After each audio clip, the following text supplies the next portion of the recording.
First one discuss చేద్దాం. Visakha dairy chairman Adari Tulasi Rao కన్నుమూశారు. So ఇవి మనం ఆబిచరీస్ కింద చెప్పుకుంటాం. ఆబిచరీస్ జనరల్ గా అపాయింట్మెంట్స్, ఆబిచరీస్ నేషనల్ లెవెల్ ఎలా చెప్పుకుంటామో ఇక్కడ కూడా ఆబిచరీ స్టేట్ లెవెల్ అనమాట. సో విశాఖ డైరీ మనకు తెలుసు మిల్క్ ప్రొడక్షన్ ప్రొడ్యూసర్స్ కంపెనీ 2006 లో ఇది ఎస్టాబ్లిష్ చేయడం జరిగింది. దీనికి కర్త కర్మ క్రియ అనమాట. ఇతను main person Adari Tulasi Rao. So మనకి విజయ డైరీ ఒకటి, విశాఖ ఒకటి. విజయ ఒకటి చిత్తూరు డిస్ట్రిక్ట్ లో, ఇది విశాఖ వచ్చినప్పటికి విశాఖపట్నం మనకి నార్త్ లో. ఇది చిత్తూరు వచ్చినప్పటికి విజయ డైరీ వింటాం మనం. విజయ డైరీ కూడా అది క్లోజ్ అయింది అని, దాని ప్లేస్ లోనే హెరిటేజ్ వచ్చిందని విన్నాం కదా. సో దానికి తర్వాత మనకి అమూల్ కి, మనకి ఇప్పుడు ఏపీ స్టేట్ లో వచ్చినప్పటికి అమూల్ వాళ్ళు మన ప్రొక్యూర్ చేసుకుంటున్నారు మిల్క్ ని అని చెప్పి విన్నాం మనం, అంతే కదా. అమూల్ కి ఇచ్చేసారు అనేసి విన్నాం. అమూల్ వచ్చినప్పటికి గుజరాత్ మనకి తెలుసు ఆనంద్ మిల్క్ డైరీ చెందిన పార్ట్ అనమాట. అదే మనకి father of milk revolution or white revolution అంట.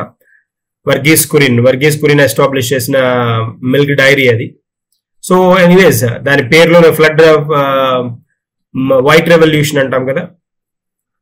వైట్ రెవల్యూషన్ ఇండియాలో తీసుకొచ్చింది. చాలా మంది ప్రపంచవ్యాప్తంగా ఇండియా ఇప్పుడు పాల ఉత్పత్తుల్లో బెస్ట్ పొజిషన్ లో ఉండడానికి ఈ పర్టికులర్ ఒకప్పుడు నార్త్ మొత్తం ఆల్ టుగెదర్ ఉండడానికి మనకి వైట్ రెవల్యూషన్ బాగా తోడ్పడిందని చెప్పుకోవాలి.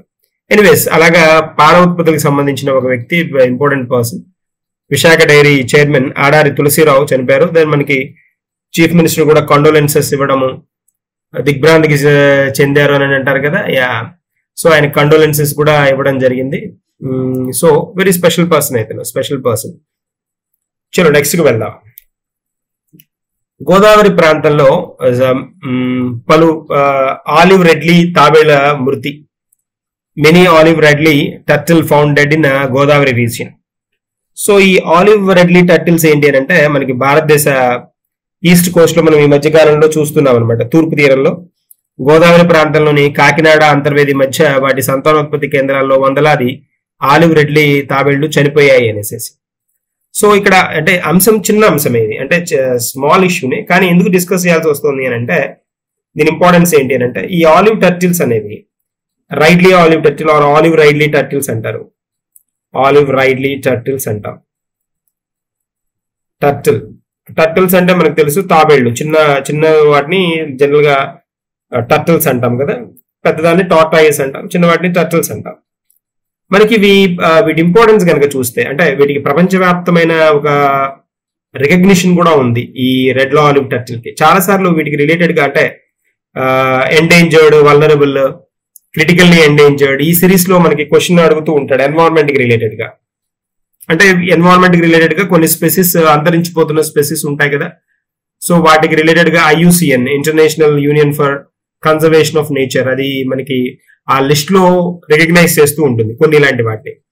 ఇలాంటి ఏవైతే అంతరించిపోతున్న జంతువులు ఉన్నాయో వాటిని, స్పెసిస్ ఏవైతే ఉన్నాయో వాటి గురించి హోల్డ్ చేస్తూ ఉంటుంది. ఈ రెడ్ ఆలివ్ టర్టిల్ మనకి ఈ గోదావరి కాకినాడ అంతర్వేది ప్రాంతంలో సముద్రంలో కలుస్తూ ఉంటుంది కదా, అది గోదావరి నది. అక్కడ ఆ ప్రాంతంలో కూడా వీటిని రికగ్నైజ్ చేయడం జరిగింది అనమాట. జనరల్ గా మనకి వీటి కనుక చూస్తే మనకి ఇండియాలో ఈ రెడ్ ఆలివ్ టర్టిల్స్ బాగా కనిపించేది అంటే ప్రపంచవ్యాప్తంగా చాలా చోట్ల కనిపిస్తాయి. ఇవి మనకి ఎక్కడెక్కడంటే వార్మ్ వాటర్స్ ఆఫ్ పసిఫిక్ లో కనిపిస్తాయి, అట్లాంటిక్ అండ్ ఇండియన్ ఓషన్స్ ఇక్కడ కనిపిస్తూ ఉంటాయి అనమాట. ఇండియన్ ఓషన్ లో కనిపిస్తాయి, తర్వాత పసిఫిక్ అట్లాంటిక్ లో కూడా ఈ రెడ్ ఆలివ్ టర్టిల్స్ కనిపిస్తాయి. ఆలివ్ రైడ్లీ టర్టిల్స్ అంటాం, రెడ్ ఆలివ్ టర్టిల్స్ అని కూడా అంటారు.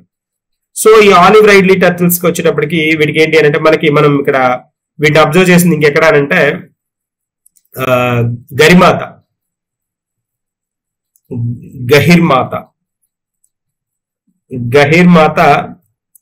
మెరైన్ శాంక్చురీ ఉంది మనకి. ఎక్కడ అంటే ఒడిస్సా. ఈ ఒడిస్సా కోస్ట్ లో కూడా ఇవి కనిపిస్తూ ఉంటాయి అనమాట. చాలా సార్లు వీటి ప్రొటెక్షన్ కోసం కొన్ని గవర్నమెంట్ ఆర్గనైజేషన్స్ కూడా, NGOs కూడా వర్క్ చేస్తున్నాయి అనమాట వీటి ప్రొటెక్షన్ కోసం.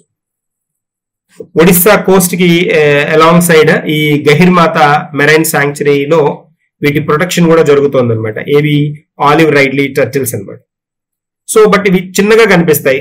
They are smallest, anyways they are smallest but abundant in nature. అంటే బాగా సమృద్ధిగా ఉంటాయి ఇవి, నెంబర్ చాలా ఎక్కువ నెంబర్ ఉంటాయి. కానీ రీసెంట్ పార్ట్ లో అంటే ఇప్పుడు మనం కనుక అబ్జర్వ్ చేస్తే ఐయుసిఎన్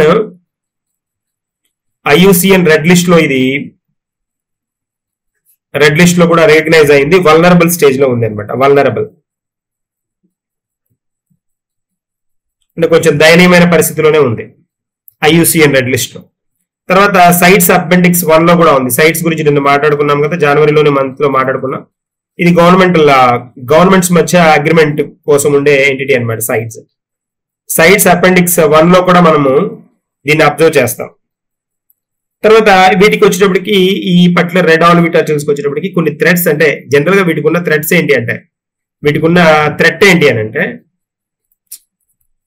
వీటికి ఉన్న మేజర్ ప్రాబ్లమ్స్ లో ఫస్ట్ అండ్ ఫార్మోస్ట్ వన్ ఏంటి అని అంటే హ్యూమన్ కన్జంప్షన్. మనుషులు తినేస్తున్నారు వీటిని, కన్జంప్షన్. చేపల్లాగా, ఫిషెస్ లాగానే వీటిని వేటాడేసేసి తినేయడం ఒకటి, హ్యూమన్ కన్జంప్షన్ ఒకటి. తర్వాత మెరైన్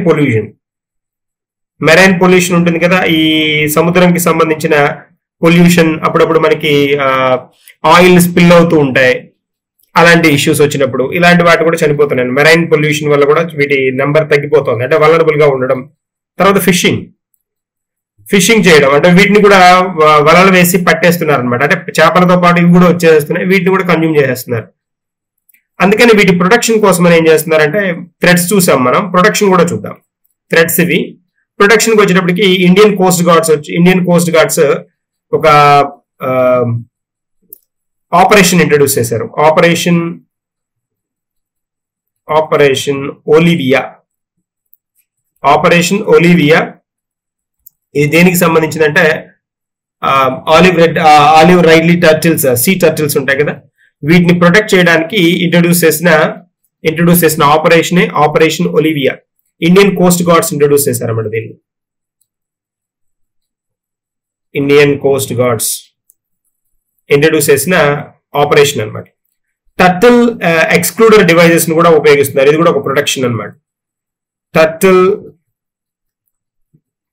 ఎక్స్క్లూజన్ డివైజెస్ అంటే చేపలను వేటాడినప్పుడు జనరల్ గా చేపలతో పాటు రాకుండా ఇవి ఎక్స్క్లూడ్ అయ్యే విధంగా కొన్ని డివైజెస్ ని వాడుతున్నారు, ఎక్స్క్లూడర్ డివైజెస్ ని వాడుతున్నారు. తర్వాత వీటిని ట్యాగింగ్ కూడా, ఇప్పుడు వీటికి ట్యాగ్స్ కూడా ఇంట్రడ్యూస్ చేస్తున్నారు. Tagging of endangered turtles, tagging కూడా వీటికి నోటిఫై చేస్తున్నారు. ఈ విధంగా వాటిని ప్రొటెక్ట్ చేస్తున్నారు అనమాట. ఇంపార్టెంట్ వన్ ఇది.